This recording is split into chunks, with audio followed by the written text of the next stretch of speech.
They fail. It's not that they don't fail, but what they do is they look at those failings and figure out, they get started on doing something new and figure out what they could learn from the failure. They don't allow that failure to stop the process and keep them from, moving forward. Well, that's right. And certainly it's interesting. It's sort of like the way I characterize it is they fail in development as a feature. It's not a bug, Yes, it's a it's a feature, it's feature, not a bug. right? Yep. You know what I mean? Yeah. But when it counts, they don't fail.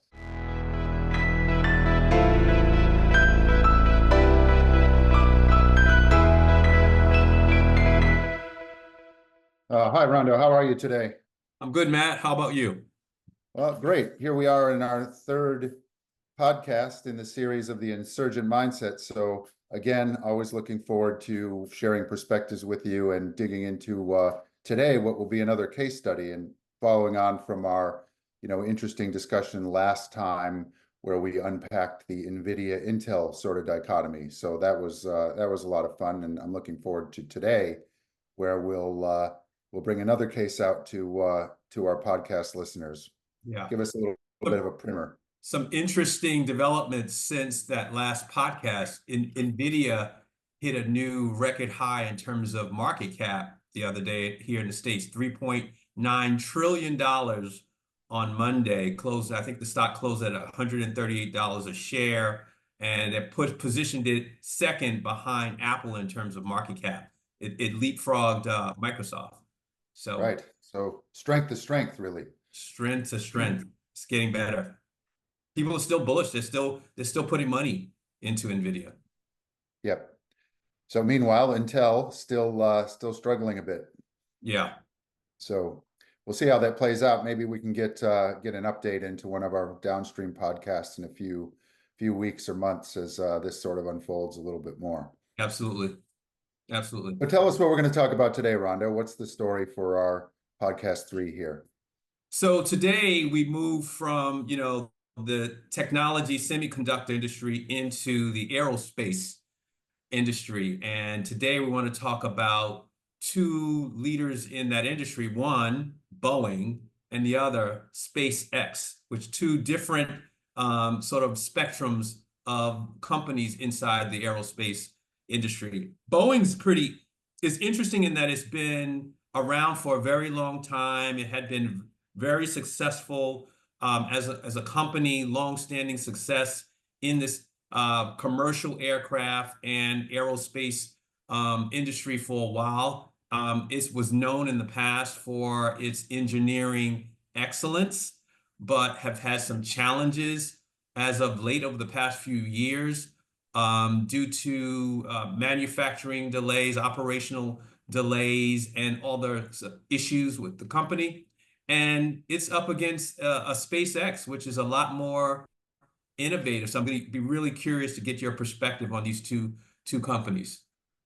Right. So I think one of the reasons that we chose these two companies is, like you said, Boeing kind of presents itself as the classic incumbent.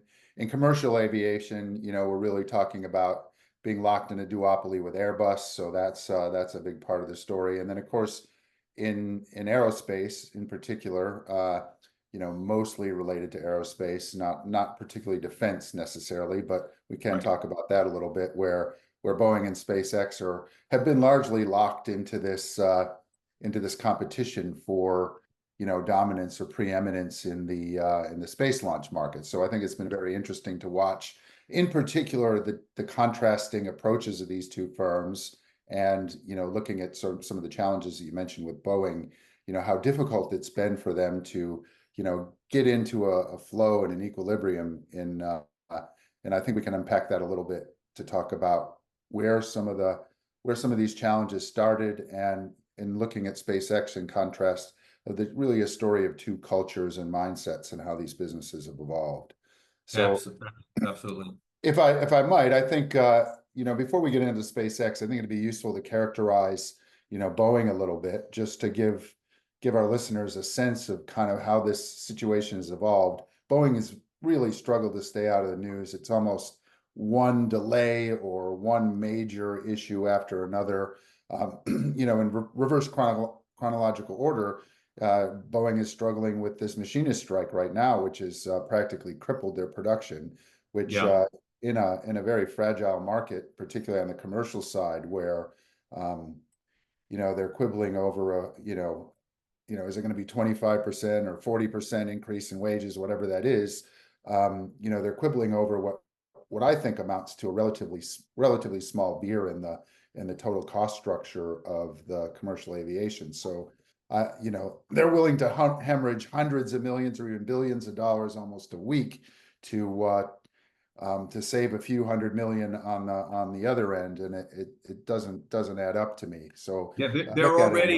they're Yeah, already expecting to take a $5 billion charge for the first month of this strike.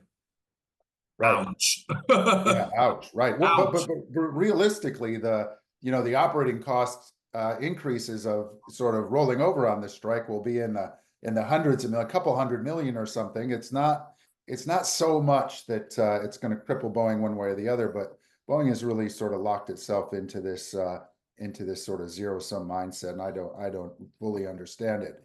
But let's start by understanding, how did Boeing get here? Okay, Hmm. and you know, if you sort of zoom way back, I think there's a point in the history of Boeing, way back when Philip Condit was running Boeing, what was it, 20 years ago or so, and there were two kind of pivotal, maybe three kind of pivotal things that Boeing sort of has done that has driven their culture into a different direction. The first one was the acquisition and amalgamation of McDonnell Douglas, which was you know, in the U.S. market, which was the challenger in particular in commercial aviation, but also very strong on the military contracting side. So that was a Right. gem for Boeing in terms of bringing that in, but in some ways a poison chalice, because that business had a very different culture than Boeing, and a much more kind of commercial culture, in a sense that Boeing was historically really all about the engineering. So then, sort of following that, bringing in that sort of that, I don't want to call it toxic. It was just a different mindset, right? So bringing that in then also precipitated a big move where Boeing pulled out of Seattle in favor of Chicago, where they literally moved their headquarters from one jurisdiction to the next. And one could make the argument that that was about getting you know, closer to a customer, which is largely the government and some of Hmm. the Hmm. suppliers. But you could also make the argument that picking up sticks and moving out of your historical heartland, really creates a situation where you have now labor and engineering at a not only a kind of a conceptual distance, but now a physical distance, which creates an issue. Then the third point that I would raise is that Boeing became really reliant on a number of senior managers, senior leaders that came out of the GE environment. And that GE culture sort of typified, back in those days in particular, the kind of the heroic Jack Welch culture of, cut costs and shave, make shortcuts, whatever it might be, where, we could probably talk about GE another time, but that culture also created a situation where Boeing is, in many cases, um, making big commercial decisions that are not in the interest of either safety or the customer, at the expense of, um, some of the big programs that they have. So there was a long period of time where Boeing wasn't launching new programs, and had sort of opted instead to commit to share buybacks and bringing those programs like the 737 into extending those life cycles at the expense of investing in new programs. So I think, that kind of sets the table for Boeing, where Boeing is, you know, fundamentally made the choice. We're going to be an incumbent. We're going to look inside. We're not going to make critical new investments. We're going to worry about costs. We're going to prioritize the shareholder at the expense of almost everything else. And I think that, almost 20 years ago, kind of put Boeing on a course that eventually, as that culture sort of evolved, has put Boeing where it is today, where these programs are late, they're failing, 737 Max, et cetera. So anyway, over to you. But do you think that a large part of it is baked into the fact that it's sort of tied its wagon to large government contracts? And so it's sort of at the mercy of government bureaucracy and red tape, and sort of fell into that same rhythm as an organization, sort of managing to the rhythm of the government as well. I agree. Certainly. So I've largely been talking about, I guess, top leadership and a little bit more on the commercial side, but certainly in aerospace and in the military side, uh, Right. there's a way things are done, and Boeing has traditionally had the main seat at the table as a prime contractor or as a prime consortium contractor in these large deals. So Yeah. fundamentally, Boeing is sitting there wanting to really preserve that position, right? Which is the classic incumbent play, right? So play defense, and that preservation of that position means the extension of, big cost plus contracts, which is the killer. So Boeing has become less and less able to, originally the cost plus contracts, but then the shift to, fixed price contracts as the military has been more budget minded, and Boeing has been able to succeed in the cost plus environment historically, but hasn't been able to make the transition to fixed price contracts. And for example, the recent situation with Starliner, where the Hmm. crew capsule that Boeing pulled off, that's a fixed price contract, and Boeing has not been able to deliver on that contract anywhere near the original four plus billion allocation from NASA for that project, and they just haven't been able to kind of get that rhythm down in this new sort of fixed price, high accountability model. They've always been successful in an environment where money is no object, and Right. Boeing has been able to dine out on the largesse of the U.S. military and aerospace industry. Right. And do you all, the other thing that, I've been thinking about with regard to Boeing is because it has so many, its business model is based around, commercial aviation, defense, and it's not just defense and aerospace, it's defense, space, and security. So there's Hmm. less focus within Boeing than it would be like when we talk about SpaceX, for example. It's purely focused on space exploration, so they can be a lot more nimble and agile. Hmm. That's a good question, Rondo. I don't know what my opinion on that is. I think there are plenty of organizations that have, uh, let's call them multi-business organizations that are able to, successfully build a common culture. And I think, Boeing goes back a reasonably long way, and they have been successful in the past in that sort of model, but they've definitely drifted. And we could make the argument that SpaceX having a tighter focus makes them more successful. But I still think it's a failure of leadership not being able to create, if you will, that common culture across Boeing where engineering and particularly safety is a key part of their DNA. Hmm. And also from a commercial point of view, almost the agility to be able to imagine new solutions and deliver those on time and on budget seems to be a capability or a muscle that's atrophied in the Boeing environment, where, okay, let's be honest, SpaceX is a bit more ascendant. So, from that Right. point of view, we don't know. Maybe in 20 years, SpaceX will be in the same situation that Boeing is. But Yeah. let's draw the contrast out for a minute. Why don't you talk to us a bit about SpaceX, and we can go from there. Yeah, so when you think about SpaceX, Elon Musk's organization, it is purely focused on space exploration, and focused on space exploration from the perspective of, providing reusable rockets, as well as its innovative approach to landing gear in space as well. So I think SpaceX, from what I've gleaned, Musk has put in a lot of focus on his visionary approach to landing humans on Mars.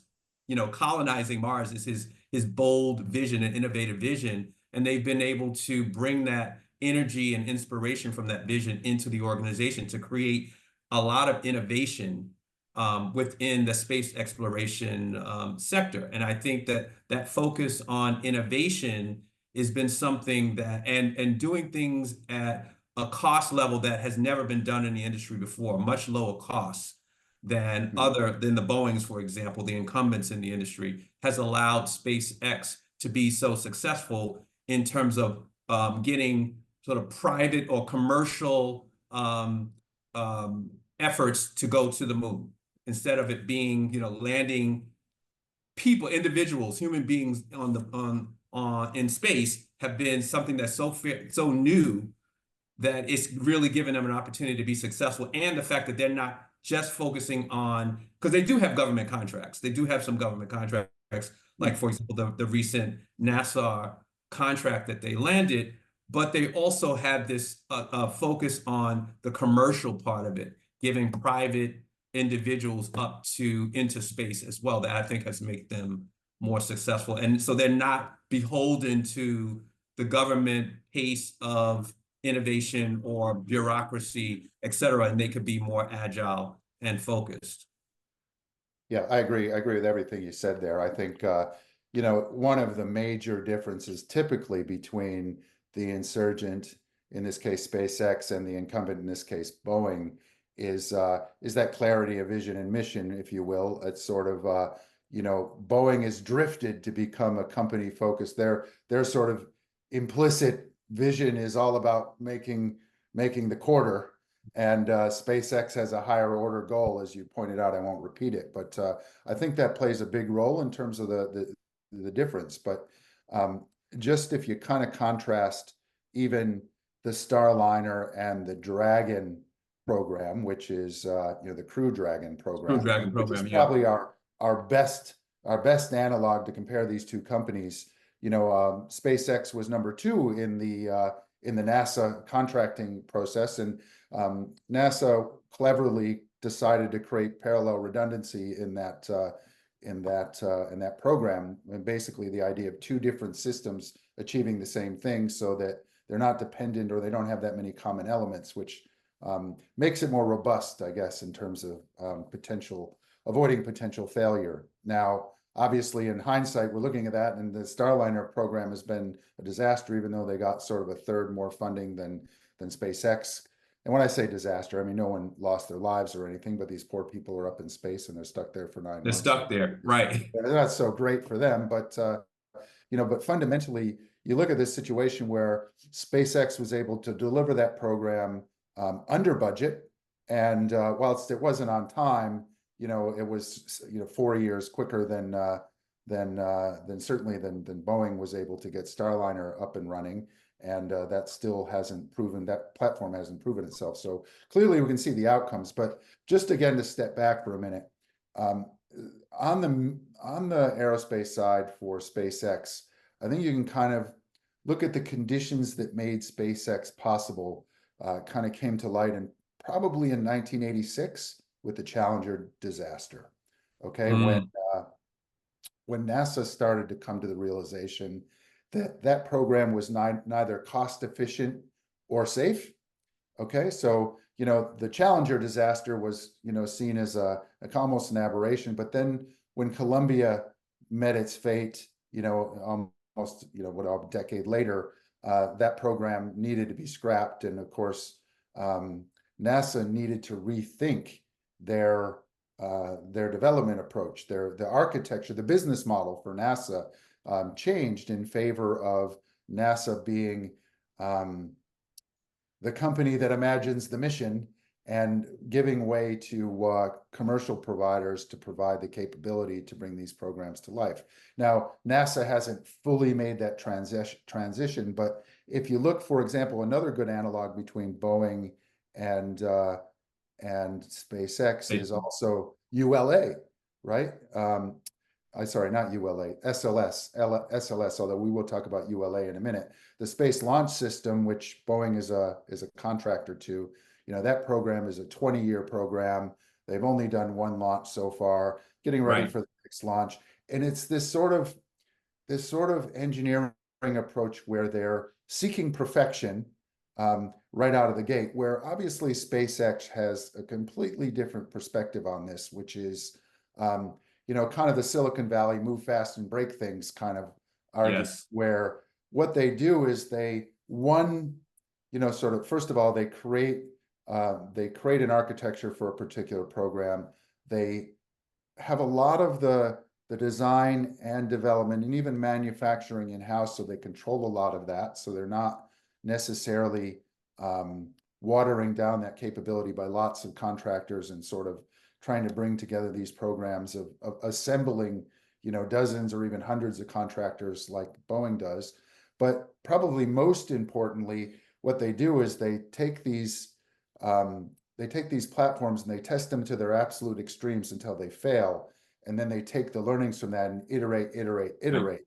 Whereas SLS or even Vulcan, the ULA program, the United Launch Alliance program, is more on a traditional architecture, almost akin to the waterfall methodology and technology, where it's very slow, super deliberative, and Right. these programs never get tested to their extremes. So I Yeah. think the SpaceX philosophy is just completely different.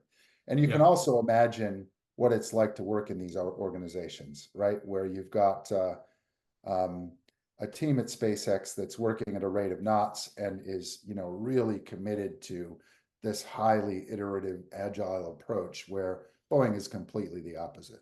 But I think what at Boeing, the issue, and it's an issue for I think a lot of large incumbents in general, is that they focus on these large, long development cycles and Yeah. trying to figure out how they minimize risk and there's multiple layers of bureaucracy to get things done. Whereas SpaceX is really, to your point, saying let's move quickly, let's move very fast. Let's learn. They have a saying. I guess Elon Musk has a saying: "Let's fail fast and learn even faster." So Hmm. that mindset, is always much more effective for organizations that are really more insurgent in terms of getting traction in their space. And I love the fact that they said they fail. It's not that they don't fail, but what they do is they look at those failings and figure out, they get started on doing something new and figure out what they could learn from the failure. They don't allow that failure to stop the process and keep them from, moving forward. Well, that's right. And certainly, it's interesting. It's sort of like the way I characterize it is they fail in development as a feature. It's not a bug, Yes, it's a it's a feature is feature, not a bug. right? Yep. You know what I mean? Yeah. But when it counts, they don't fail. So if you look at if you look at the Falcon program, lots of failure at the beginning and then very reliable at the end of that program. And of course, to your earlier point about reusability, which is largely, if you think about reusability, full stack, and manufacturing sort of mass production of these platforms, those kind of being the key three ingredients of keeping the cost curve nice and low. Um, you know, in the Falcon program, they've largely mopped up the majority of the commercial launch market, right? So it's Yeah. something like 85 or 90% of the launches are SpaceX launches. And this reusability is put these programs on another cost curve, up to 5x, sorry, up to a fifth of the cost of these traditional programs. And then if you look again at SLS and the ULA Vulcan Centaur program, which Vulcan Centaur is replacing the Atlas program, which has been around for what, 50 years, and uh, Mm. largely at some level dependent for a relatively long period of time on the Russian technology. Now, obviously, the Blue Origin rocket engine is embedded in that program. We'll see how that goes, but that's been a 10-year development cycle too, and that program has only launched once. So Yeah. even in the commercial side, you're seeing these other challengers where Vulcan Centaur is trying to challenge SpaceX for heavy lift. And the theory of Atlas has always been bulletproof reliability. And, so the government would, particularly for military satellites, would typically go to Atlas for the big risky launches. And SpaceX really hasn't had that much of a look into those. But as you pointed out recently, they're starting to get those contracts. So it is shifting. So Matt, I want to ask you a question. When you think about SpaceX's approach to innovation compared to Boeing, what could Boeing do to, what does it need to do in its culture to inject more of this sort of insurgent approach to innovation? It's a great question, Rondo, and I think it's tricky for Boeing, right? So if you're Kelly Ortberg, the CEO of Boeing, right, who's just come on this year to run Boeing after really a revolving door after the last 5 years. I think she's the fourth CEO in 5 years, plus or minus. Yeah. Um, and you got this dual problem, right? So Boeing's got a major safety issue, which is proven to be chronic across a number of different platforms. So Starliner and obviously 737 Max, 777 has also been plagued with challenges, and that's already a 25 or 30-year program. Just by way of, I think I flew on the second 777 flight ever, which was a Wow. flight out of Boston at some point. I remember that being a fascinating experience, but not going off the rails here. But if you're in Kelly's situation, how do you deal with this? So it's going to be really hard to look at Boeing and deprogram this when you have a major safety issue. So changing the culture to a highly iterative, agile, move fast and break things concept is really going to be difficult for Boeing. I'm not sure that's the right playbook for Boeing because Hmm. they're just so far back that in order to shift the culture in that direction, I think would put them in a position where it would feel very uncomfortable that that shift would compromise safety. So, yeah, unusually, I'll make the case, I think, for a minute where Boeing's really got to stop the leakage and right the ship. And I think fundamentally, Boeing has got to go back to really the relentless pursuit of engineering excellence as the key part of their DNA, right? And making sure that they address these chronic safety problems first, so that Hmm. ultimately, so that we run into a situation where we can't have any more 737 Max type failures. So that's one. Two is, and I don't know how Boeing's going to do it. It's very similar to the Intel situation where um, Boeing is going to need a lot more capital to drive more product innovation, both Yeah. on basically across the board in military and commercial and aerospace applications. So that's going to be a capital hungry exercise. They're a little bit behind the curve on that, so they've got to make some big investments and take some risk there. I think the third leg of the stool is that they do have to find a way to become cost competitive, particularly in these military and aerospace programs, because the SpaceXs of the world are eating their lunch, and that's only going to become more and more of a problem for Boeing. But I think they got to plug the ship before they make that big of a cultural shift. And Hmm. um, I don't see Boeing being able to make that shift in the short term to emulate SpaceX. So Boeing's got to discover their own insurgent characteristics, but fundamentally they've got to do three things. They've got to build engineering into the culture. They've got to um, they've got to get the safety element back into how they deliver these programs, and they've really got to sort out these labor issues and rebuild the trust of the rank and file of Boeing, which is related to the first two issues. I think before they can move forward with any wholesale changes of emulating a SpaceX or anything like that. Now, what I'm really saying is they've got to be better as an incumbent before they can move on to become an insurgent. Hmm. Hmm. But engineering excellence has always been like a hallmark of Boeing. Where did things go wrong in terms of engineering excellence there? Well, like I mentioned at the beginning of our podcast here today, I think it really started with the acquisition of McDonnell Douglas.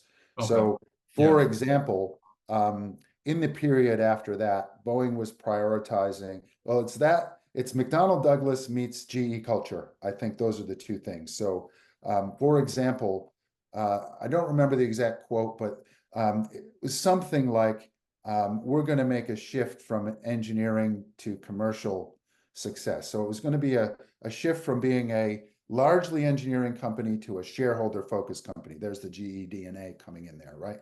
Hmm. And for example, rather than investing in new programs, and Yeah. this goes back 15 or more years, and really was the root of the problem with 737 MAX, where Boeing decided to extend an already 40-year-old program to avoid new type certification from the FAA.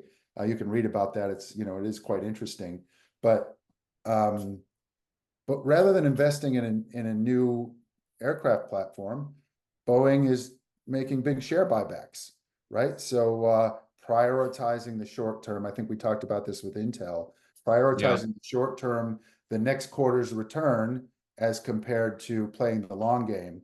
And even if you compare, we're not comparing here the other incumbent. We haven't talked about Airbus, but if you look at the share performance of Boeing and Airbus over the last sort of 5 years, uh, you'd be much better off having invested in an Airbus, right? And Right. just by default, Airbus is taking more and more orders. So, it's a real challenge. So I think this goes back a decade or more. And because they haven't had continuity of leadership at Boeing, it's a tough job for Kelly to move into those shoes and turn the ship around. So I was going to say that, and you brought this up earlier, that leadership played a big role in this issue, right? So when I think about the leadership at Boeing, I think more status quo, sort of really focusing on, maintaining the company's large scale operations and managing its existing portfolio, but not a lot of focus on moving into new spaces. And whereas a SpaceX, it's a totally different, leadership mindset. I mean, Elon Musk he's such a bold vision, and he pushes his engineers and designers to really push the boundary on things and again, that comes back to much more of a risk-taking culture, a fail-fast culture versus this sort of risk-averse culture at Boeing. But that starts at the top and filters down through the organization. Sure, it does. And while Elon Musk plays a big role in that, I think we can't forget about, the everyday leaders in the business of SpaceX that are, sort of implementing that vision and driving that sort of fast pace.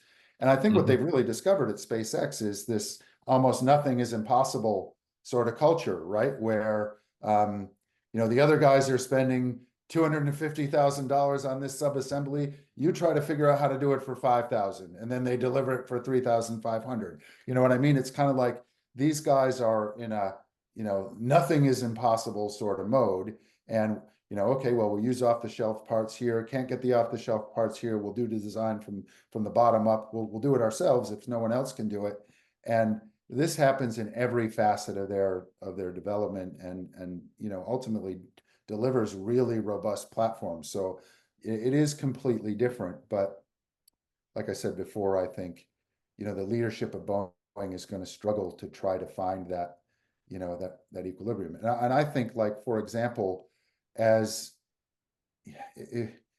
right now, SpaceX is not contesting military programs other than the odd satellite launch, right? So I don't know if that philosophy would be acceptable to maybe one of the world's largest bureaucracies, but if that starts to shift in other domains of Boeing's sort of traditional heartland backyard, Hmm. it's going to be hard for Boeing to keep up. So I think in the middle to long term, you're absolutely right. The leadership of Boeing needs to figure out how to create how to innovate for competition, right? Right. So at the moment, Boeing has been largely, most of their innovation has been very on the margin, has been very slow and deliberative. And, these new programs haven't delivered, they haven't really been that successful. So it's, it's a big shift. And it's showing up in the numbers. I mean, when I look, the market cap of Boeing is about 80 to 90 billion now. Boeing overall has 150,000 employees, 50,000 of those who are in the defense, space, and security division, compared to SpaceX, which has a market cap about 180 billion, and they have 12,000 employees. So it got me to thinking, like, well, what do you see or think is the role of the media and public perception in the current way these organizations are being viewed in terms of their success or failure today? It's a great question. I think the optics of these two firms, when on Sunday we all probably watched it's like a 30-meter tall spaceship land on these chopsticks. You're looking at the Right, situation right. and saying, this is just unprecedented. And then you look, you flip through a few pages of the newspaper, and then the next thing you see is Boeing's failed with another program, and that obviously creates this sort of anti-momentum in these organizations. So it does play a role both internally and externally. So shareholders of SpaceX are optimistic, and certainly SpaceX has demonstrated their ability to capture a market, and Boeing's on the defensive, so shareholders are going to punish them. Yeah, and But I look, think we could talk a I lot think more, Rondo, but I think we're going to run out of time today. oh, That's okay. It's probably that the time again. It quickest just goes so quickest 40 quickly. minutes of my career. But maybe we can pick up this a little bit in episode 4 just to kind of tie this off. But fundamentally, you're right. It is a major leadership challenge, and I think this is a great contrast that brings out the incumbent insurgent divide. And you're going to really struggle to find a better case at scale than Boeing and SpaceX. So I think Awesome. we'll wrap up here, Rondo, and we'll see you next time, where we'll delve into another facet of the insurgents, the insurgent mindset story. Excellent. Awesome, Matt. Have a great weekend. All right, you two, all the best.